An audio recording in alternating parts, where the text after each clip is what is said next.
bumili ako ng screwdriver kasi nasira yung pintuan namin dito sa basement. So, ito yung backyard namin.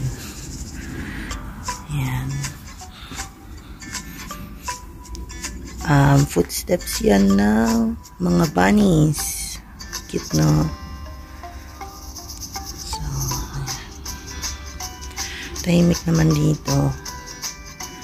Hindi na to siguro matutunaw. Baka March pa siguro or April pag summer na. Or spring, sorry. So, yan. Punta tayo dito sa pintuan.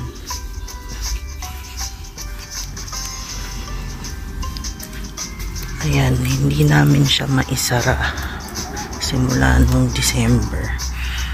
Kasi, yan na, nagkaganyan siya.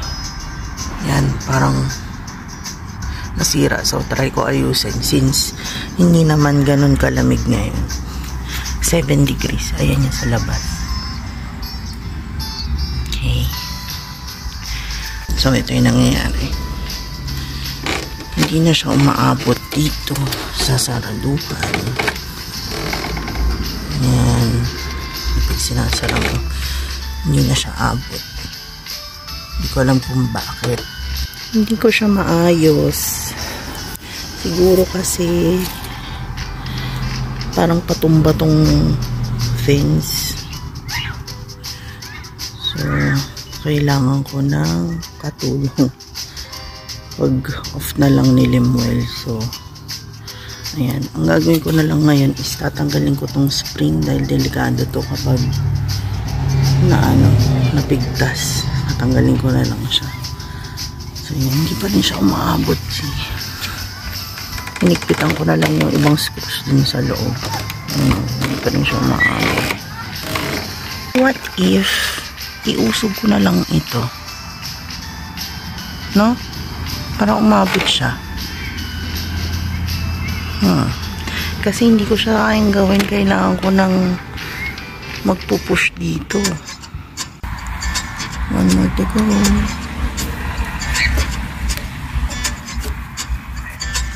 One more to go.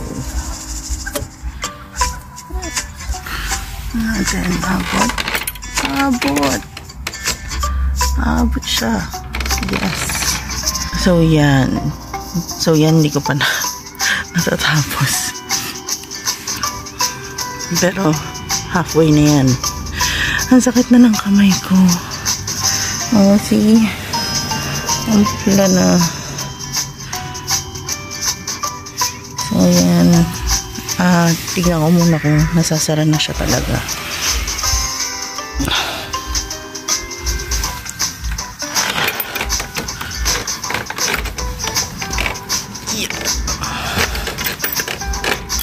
Yun. Yan, nasasara na siya. Tapusin ko na lang kapag hindi na masakit yung kamay ko. Wala akong tools kasi. Yan. Matibay-tibay naman na siya. Hello. Hello. Nagbabalik uli kami para sa aming third vlog. So, kanina nakita nyo na nag-ayos ako ng pinto. Medyo bagong gising lang yun, kaya garalgal yung boses. So, ngayon pag-uusapan natin, anong pag-uusapan natin? Yung magkano yung nagastos namin sa papunta dito sa Canada. So simulan natin sa... Naggawa ako ng listahan. Passport renewal. So, bale, ako na lang yan. Ikaw lang yung nag-renew. So, bale, 1,200 pesos. Sa dulo nitong vlog, ilalagay ko yung pinaka-list ng mga nagastos and yung total. So, nagkuhan din kami, kumuha din kami ng high school credential kasi kailangan sa processing, sa pag-process ng letter of acceptance para yung sa school na napili ko. So, ang high school credentials ko, 200 pesos. And sa college credentials, yung TOR yun, transcript of records, certificate of English as medium of instructions, tas may iba pang pinadala May certificate of units earned. So, bale naka 1,000 ako doon. 1,000 pesos. Si Lemuel, pinaprocess niya sa atin niya yung credentials niya, high school and college. So, pinadala sa akin through LBC. So, magkano? 500, 1.5. 1.5. Oo, 1.5. Pati na yung kwan na yun. Yung Pati sa LBC na yun. LBC na, lahat-lahat na yun. At saka pa merienda. And, LOA is letter of acceptance. Ito, bali free yung processing niya kasi kakabasa ko dun sa FB pages ng for international students. May nagpa-process ng free. So, inavail ko yun. Ang binayaran lang is 140 Canadian dollars para dun sa mismong letter of acceptance. Bali, ano bang agency na yun? Para Suncor. Oo. Yun. Ibigay mo rin ikon mo rin kung saan mo nakita yun para at least dun sa FB page nga ng international students. Okay. So, yung pag Canadian dollars, i-ano na lang natin, yung exchange rate na lang, i-convert na lang natin sa 40 pesos. So, 140 Canadian dollars times 40 is 5,600. Then, kapag nabigyan na kasi ng letter of acceptance ng school, yung school ko is Bow Valley College dito sa Calgary, Alberta, kailangan mo magbayad ng initial deposit para yung pwede ka na mag-process nga ng application mo for student permit. So, ang binayaran namin, initial deposit sa Bow Valley College is 1,500 Canadian dollars. So, that's 60,000 pesos. So, bakit ka ba, Juan? May tatanong ako sa iyo. Bakit ba kailangan ng initial deposit pag sa Bow Valley? Sinabi ko nga para makapag-process nga ng application ng student permit. Okay. Tapos siguro para makuan ka rin para ma-reserve mo yung seat. Reservation. Parang ganun. Reservation yun. Then bank certificates. Ang bank certificates na pinagawa namin kasi hindi lang sa amin pati sa parents ko na mga bank certificates. So, bale 12 bank certificates yun. And then, nung naipasa na namin kasi yung application namin, nagpa-update kami ng 2 bank certificates ni Lemuel kasi may pumasok na pera doon. And, kasi parang 2 months, halos 2 months na walang movement yung application namin eh.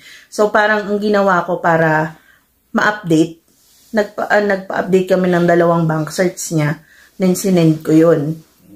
So, after 1 week, yun, natanggap namin yung approval.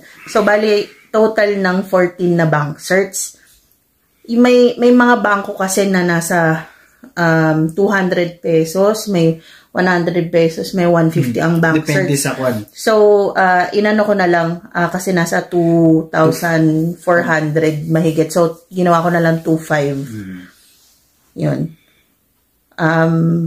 Tapos, yung sa medical naman, sa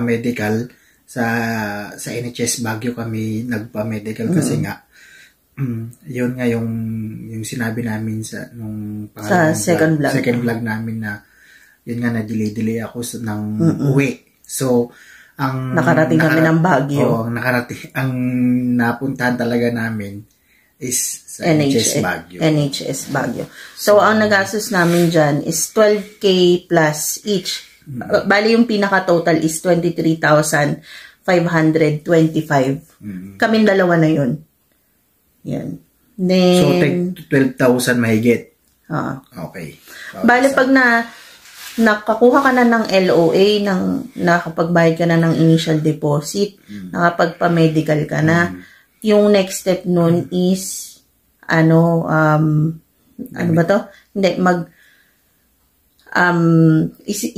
sasubmit mo na yung application mo. Upon submission ng student permit ko and open work permit ni Lemuel, magkanohan? Nasa 575 Canadian dollars. So, that's 23,000 pesos. Then, kapag nag-lodge ka na ng application mo, magkakaroon ng request for biometrics. Yung biometrics sa Makati to. Kasama na dun sa bayad ng biometrics yung passport stamping, which is nasa 80 Canadian dollars. so 3,200 So sa pesos. isisingit ko lang dun sa biometrics. Ang ginawa lang namin sa biometrics is pinicturan kami tapos nag-stamp ba yun?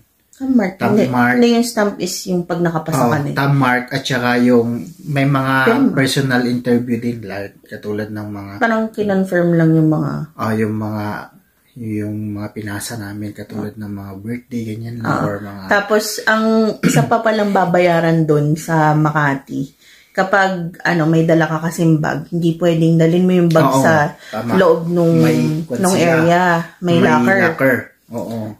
Parang nasa 90 plus yun, yung binayaran namin sa locker. Hindi ko na isasama yung locker, labas na yun dito. Tapos, so yun. Pagkapasa namin, nung nakuha namin yung approval, sinend namin yung passport namin. Doon din sa Makati, kung saan kami nag-biometrics. So, kasama na yung bayad dun sa passport stamping. Humingi lang kami ng manager's check. Kasi nga doon mo ibabayad yung kwan. Yung parang sa courier. Oo, sa courier. Hindi ko na ilagay dito. Nakakalimutan ko ilagay dito sa listahan. Pero parang wala namang 1,000 yun. Basta yan, pag hanapin ko na try ko isingit, pero dito wala sa listahan ko. And yung last na pinakamalaki sa nagastos namin is yung namin plane ticket namin sobrang mahal. Medyo pricey siya kasi peak season kasi nun dahil kakalift lang ng mga restrictions sa Canada. Tsaka kaka-open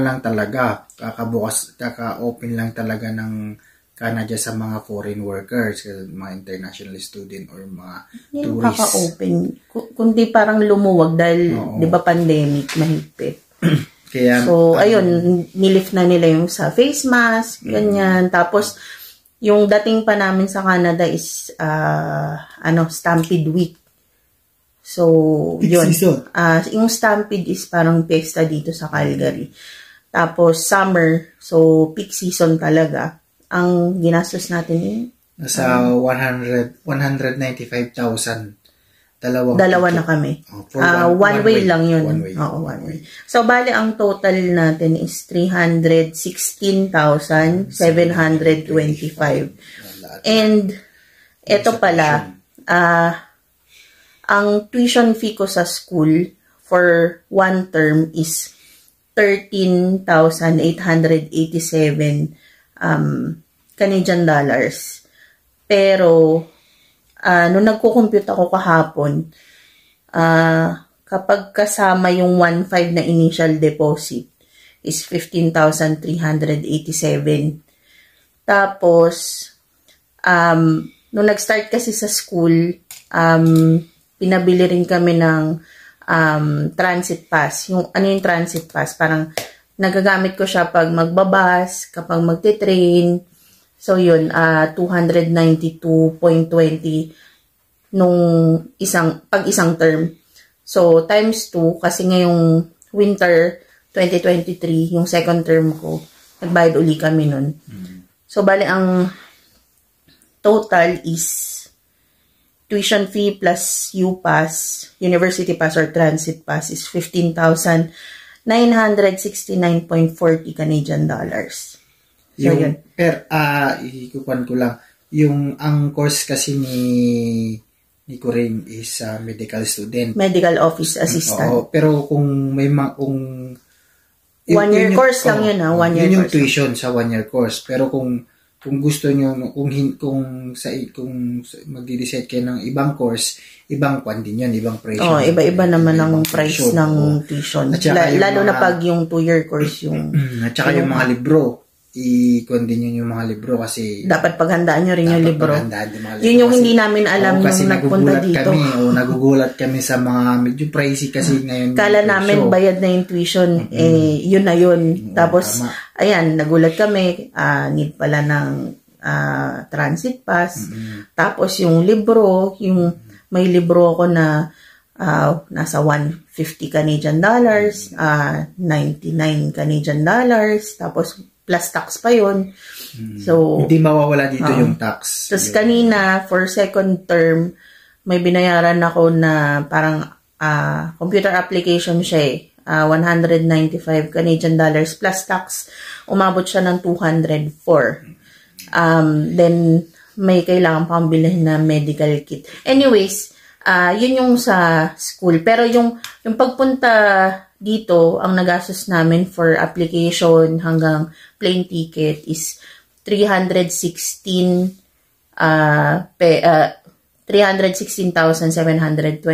pesos. Dapat hindi lang ito yung pera mo. Kasi, yun nga, may babayarang tuition fee pagdating mo dito.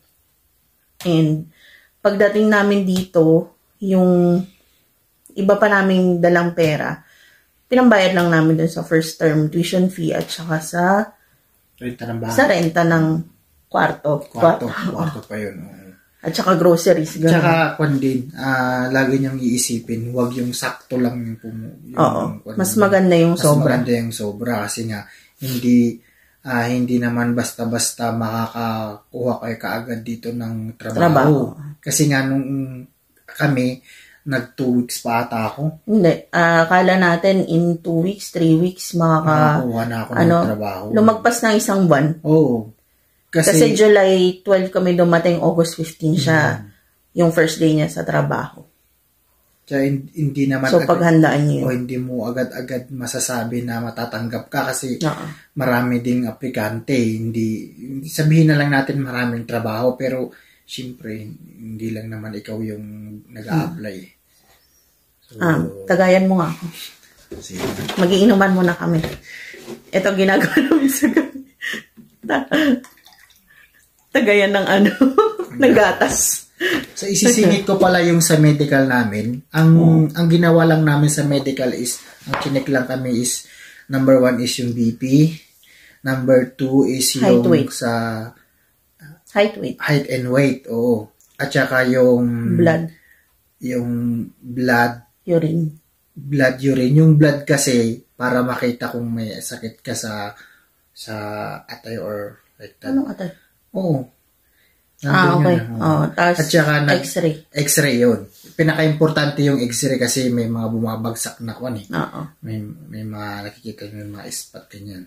So yun lang yung ginawa namin sa medical namin. Hindi naman masyadong masailan pero... So, nung sinabi ko dun sa pangalawang vlog na October 2021 nag-start kami magplano.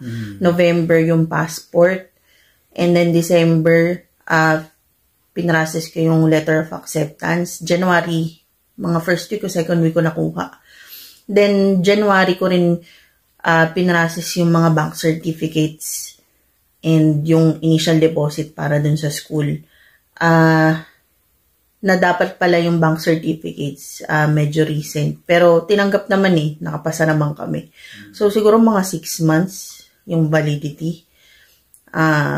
Ayun. Kaya, medyo hindi namin magalaw yung yung pera dun sa at saka kasi minsan mahirap kumuha dito ng rerentahang bahay kung bago lang kayo kasi hindi nila alam. Wala pa kayong mga bangko or mga ang tawag pwede dito siguro natin yung pag-usapan sa ibang vlog. Kasi I-house tour natin sila tapos pag-usapan natin yung naging struggle natin sa paghanap ng bahay, no? Sige. So, yun lang mga super peeps. So, sana na samahan nyo pa kami sa iba pa naming adventure dito. Naipaliwanag namin yung kung magkano yung nagastos namin pagpunta dito sa Canada, yung mga at saka yung mga requirements na rin yun kasi pinakita sinabi na namin yung mga yung mga kailangan. Oo. Yun lang naman yung namin, yung requirements namin. Kaya nakapunta kami dito. Oo. So yun. I-post ko yung pinakalistahan, yung breakdown ng mga gastusin. Sa susunod. Ilalabas ko yung sa tuition fee. So, sa susunod ulit. Thank you. And please subscribe, like, share, comment. And huwag kayong magsawang suportahan kami. And sa journey namin dito sa Canada. Maraming salamat sa mga nanonood. Tsaka, yung please subscribe and hit the notification bell para ma-update kayo sa mga happenings tsaka ibang vlog namin. Yan mas lang. maraming mga exciting na susunod. So, Okay. Thank you. Bye. Bye.